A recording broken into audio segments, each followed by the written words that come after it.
Živijo. Kako napišemo zgodbo?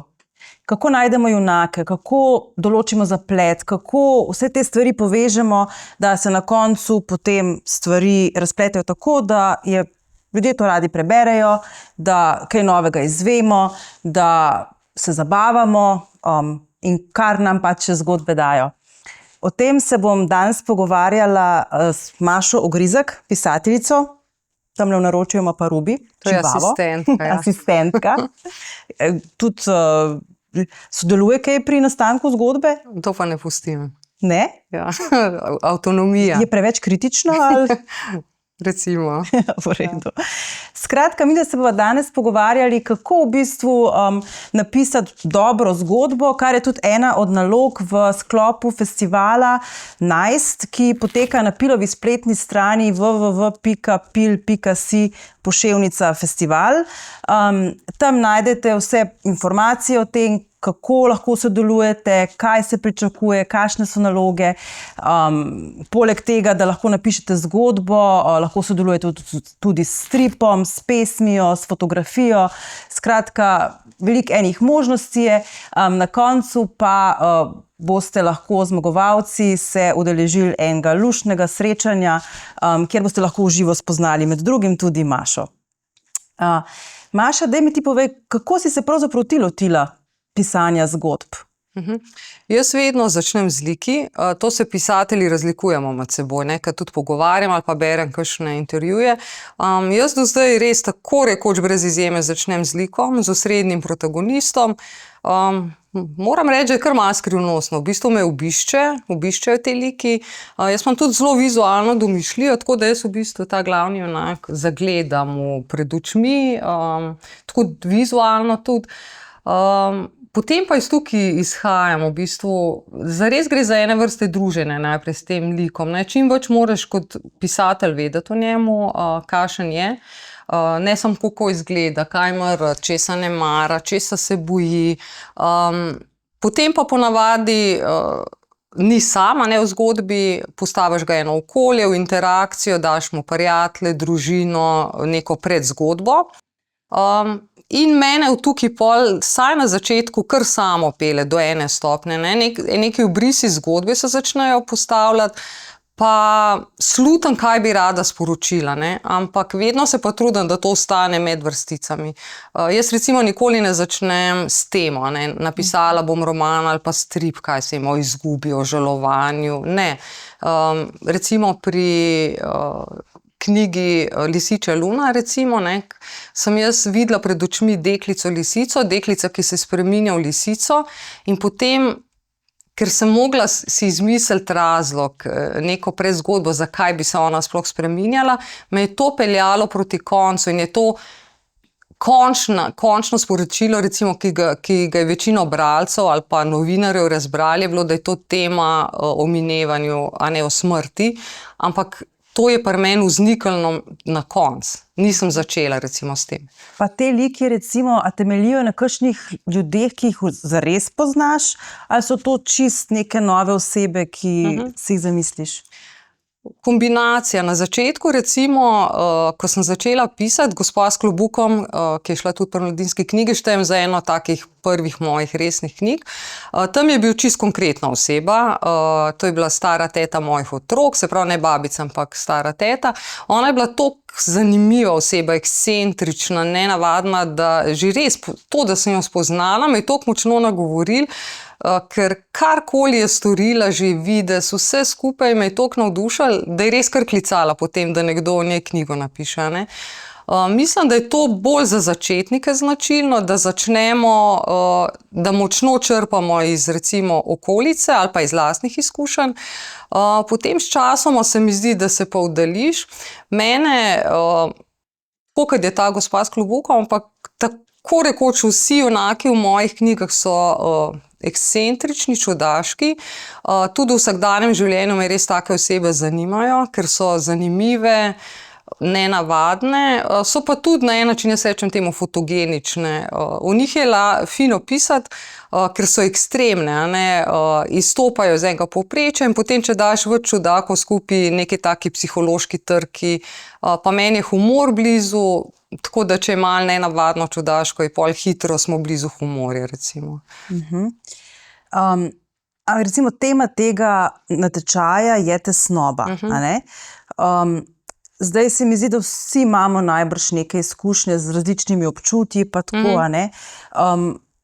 V čem recimo se razlikuje to pisanje o teh občutjih od recimo nekega popisovanja neke akcije, na kaj treba paziti, koliko lahko tukaj izhajamo iz sebe? Ja, jaz sem bila na začetku v tem šibkejša, sem potem videla, če bi recimo mladi veliko filmov gledajo, če bi primerjala s filmskim jezikom, sem bila jaz vedno ta zunanja kamera, ko opisuje, ne? Pa tudi tako karakterno sem jaz malo, se reče, tak tip človeka opazovalec, ne, rada opazujem, opisujem, kaj vidim, tudi kar se tiče karakterjev. Ampak ja, na eni točki moraš iti pa tudi v občutje, se vprašaš, kaj lik ob tem čuti, ampak jaz sem relativno, ne po letih mlada, ampak po stažu sem mlada pisateljica, v bistvu zdaj šele 10. leto pišem, tako da se še spoznavam samo ustvarjalni proces. In to sem videla pri sebi razliko, da na začetku sem mogoče bolj kot bi opisovala, kot da gledam od zunaj svoje junake, a ne, literarne. Potem predvsem, ko stripi, ker imam pa kratka forma, je pa 5 junakov, je ponavadi kar veliko likov in je zelo, zelo pomembna dinamika med njimi, sem pa videla, da na eni točki, da je pa bliže sem postala igralki, ne. Kot da jaz v bistvu čisto vsakega, vsak lik jaz od znotraj čutim, odigram, ne. In tlele za Ciciban me je povabila takratna urednica Slavica Remškar, naj pišem, če bi lahko, tako še previdno je rekla, da bi bilo bolj za fante. In potem sem jaz sama sebi rekla, pa kaj za Boga, jaz vem, kakšni so 8-letni fantki, kaj mi je všeč. Potem sem začela pisati najprej Luka iz bloka, zdaj Grozna šola. In na eni točki sem videla, da ne gre za to, da bi jaz pisala, kakšni so 8-letni fantje in dekleta, ampak sem jaz ena izmed njih. V resnici greš v ta svet in odkar se mi je ta premik zgodil, da ne opisujem, kaj naj bi delali, ampak da sem jaz, vsi liki sem tudi jaz na en način, ne, da v takrat veliko lažje pišem. In tudi se mi zdi mogoče nasvet, a ne, mladim, tudi če recimo nisi izrazito občutil tesnobe ali pa mi vse to imamo v sebi, samo količina je, ne, mogoče si, da je nekdo 100% tesnoben, jaz sem pa 3%, ali pa sam sprostiti se in najdete en košček v sebi, mislim, da smo vsi paleta vsega, no. In to pisatelj, ko to najdeš v sebi, dostop do različnih glasov, potem igraš in se igraš in začneš neizmerno uživati. Kako pa se ti recimo lotiš pisanja? Kako gre ta proces?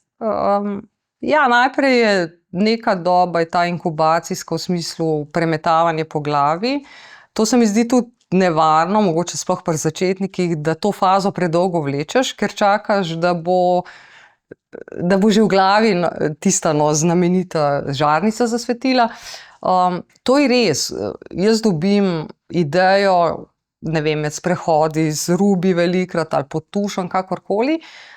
Potem rada jo res v glavi nosim dobesedno, pa malo skiciram še vedno na roke v blok, ampak na eni točki ne smeš pa predolgo to čakati, ne, da bo dozorela ideja. Mislim, da vsaj pri meni je tako, ideja nikoli ne dozori do konca, recimo, ne vem, ko zasluteš obrise, se je treba pa kar usedeti za računalnik pa začeti pisati. In to je meni recimo tudi eden lepših delov, čeprav je malo tudi težaški, v smislu moraš res sedeti toliko pa toliko ur na dan, ampak v bistvu jaz sama ne vem, kaj bom napisala, dokler zares ne pišem, ne. In v bistvu si tako, kot da bi bil 2 v enem, da se pohecam. Medtem ko pišeš, pa bereš zraven, sam svoj prvi bralec si, ne, in se presenečaš, ne. Do ene točke že vem, kam bom šla, ampak ko začnem se, pa rečem, to sem se super spomnila, tako nekako sam sebe presenečaš in je spet užitek, no. Pa najprej vse napišeš, pa greš potem brati za sabo, ali se ves čas vračaš? In koliko je v bistvu, koliko sama sebe popravljaš, koliko pustiš, da ta proces teče skozi, koliko pa že sproti urejaš na nek način? Ja, jaz kar pustim, da me sproti vodi, ampak je pa specifika, da jaz recimo tale Gospodična z Monsterom je moja najdaljša knjiga, pa ni prav dolga, ne. Po moje, če bi pisala nek obsežen roman, si ne bi mogla privoščiti tega načina dela, ne, da prideš že do konca, pa ti ne štima, ne, pa moraš iti popravljati.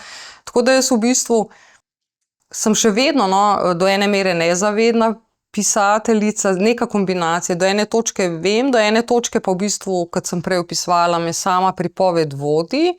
Ko pridem do konca, ja, grem popravljati, tudi vmes jaz se vračam predvsem, ne vem, če recimo na dan nekaj strani napišem, vedno slog izboljšujem, ne.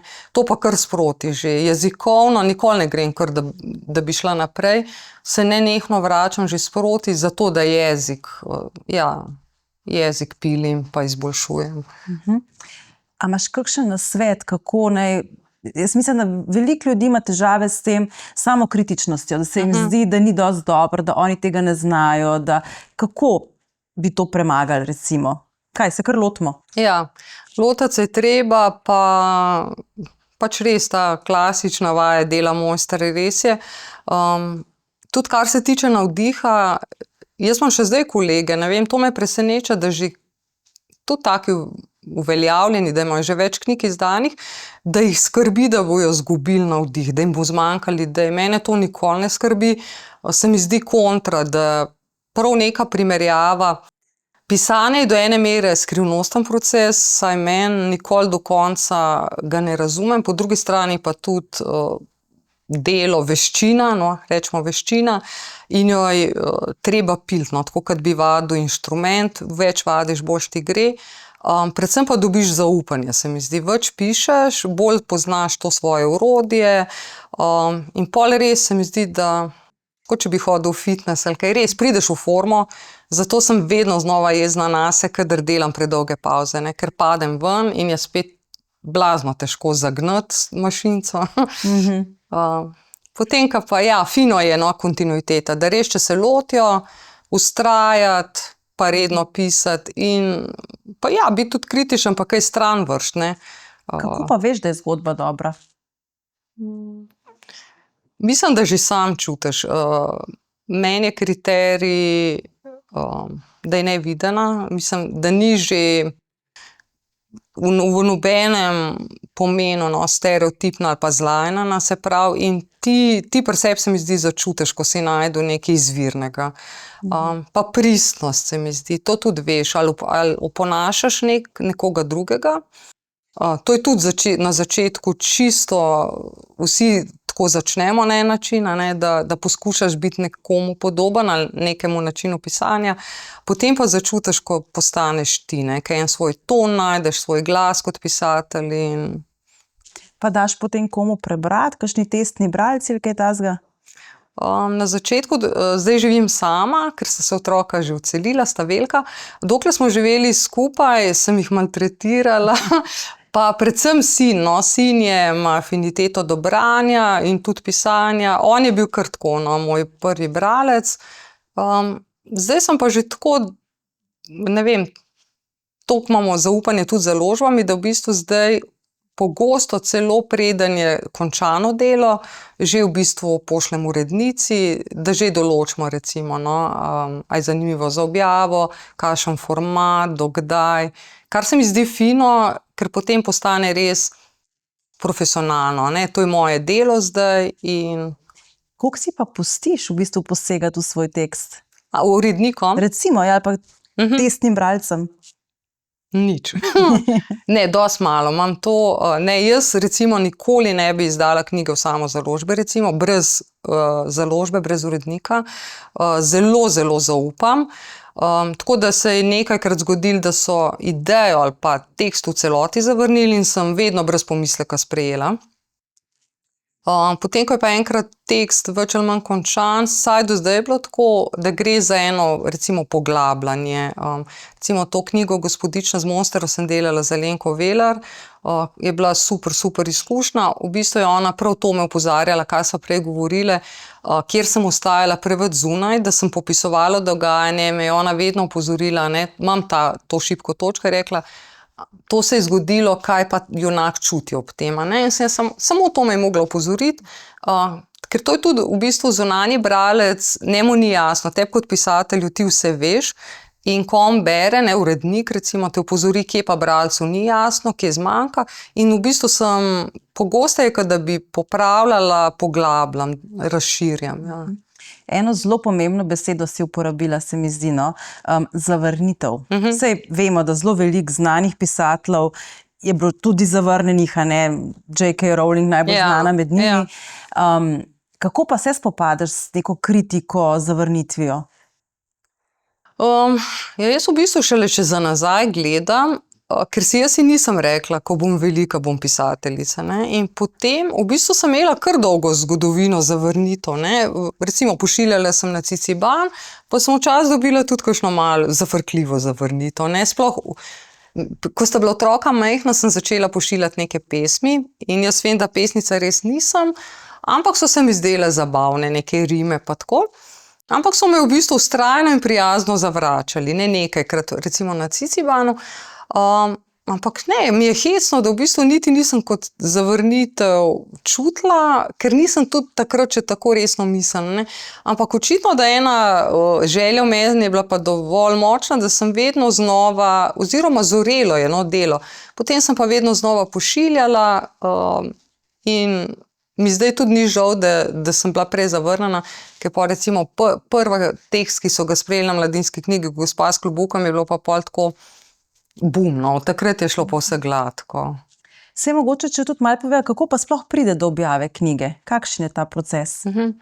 Ja, tekst pošleš na založbo, uredniku. Tukaj treba biti že vztrajen, zato ker mogoče, ko začnemo pošiljati, res niso še dovolj dobri teksti. Potem se pa urednik odloči za objavo in že ta prvi korak, res, treba je biti vztrajen in tudi samokritičen. Se mi zdi pogosto, če si k temu nagnen, da si bolj taka oseba, lahko si to interpretiraš na različne načine, ne vem, pogosti so, to so zaprti krogi, mogoče izraven pridati. Se mi zdi, da lahko si pa rečeš, mogoče pa še nisem dovolj dober, Tudi to je eden od odgovorov, da ni nobenih teorij zarot, nisi še dozorel in pač pri meni, jaz sem na splošno late bloomer, pri meni je pač trajalo do 40. leta ali 44, se mi zdi, da so potem pa sprejeli to knjigo, ampak od tam dalje je šlo pa potem na raketni pogon, tako da eni pa začnejo prej, pa gre počasneje, po moje ni pravila, Ampak potem, recimo, če gre res prav ta proces, ti pošleš tekst in dobiš, recimo, da rečejo, ok, bomo dali to v program. Kaj pa pol? Ja, potem pogodba je tudi, pogodba se sklene, jaz, ker sem mladinska in otroška pisateljica, je vedno tudi ilustrator ali ilustratorka in potem je to kar upočasnilo zadevo, ker ponavadi se leto do 2 ilustrira. Potem gre pa še oblikovanje. Jaz imam srečo, da sem v cel ta proces običajno kar vpeta. Pri res veliki večini svojih knjig sem sodelovala celo pri izbiri ilustratorjev, ilustratork. So me urednice upoštevale na srečo. Potem pa, ko je ta proces oblikovanja, korektur, lektur zaključen, gre pa v tisk in med bralce. In kako se človek počuti, ko dobi svojo knjigo? Ja, meni je bil, ko je prva išla, prve 2 sta Gospa s klobukom in Krasna zgodba, ste zelo blizu ena drugi. To je bil meni razlog za slavje, sem naredila tudi tako res veliko žurko. Potem pa, in takrat sem si mislila, vem, da sem si rekla, spomnim se tega, jaz bom za vsako knjigo žurko naredila, presrečna sem bila, ampak potem postopoma postane, bolj profesionaliziraš se, nekako to doživljaš tudi kot svojo službo, še vedno sem vesela, ampak čisto za vsako knjigo ne naredim zabave. Vsake toliko pa. Koliko pa kaj spremljaš druge mladinske pisatelje in otroške? Koliko je pomembno tudi, da bereš, kadar pišeš? Ja, to se mi zdi, mogoče v tisti fazi, preden sploh začneš resno pisati, je to najpomembnejše od vsega, da bereš ogromen. Jaz sem res veliko brala, predvsem kot mama, no, to je bil tudi moj način, kako sem postala pisateljica, je, da sem otrokoma ogromno brala, no, knjig. Tudi, ko sta bila že dovolj stara, da bi sama brala, smo imeli en tak ritual in jaz sem takrat res ogromno knjig prebrala, ne, otroških in mladinskih, in prav to me je navdihnilo. No, se mi zdi, da je zelo pomemben ta trenutek, ko najdeš, ne vem, če je prav izraz vzornik, ampak vsaj podobnik ali pa bližnik, nekoga, s katerim ti je res blizu, ne. Ker jaz sem prej imela malo stereotip, da je pisanje za otroke in mladino in tudi pogosto je didaktično preveč ali pa moralistično, to meni zelo ni blizu.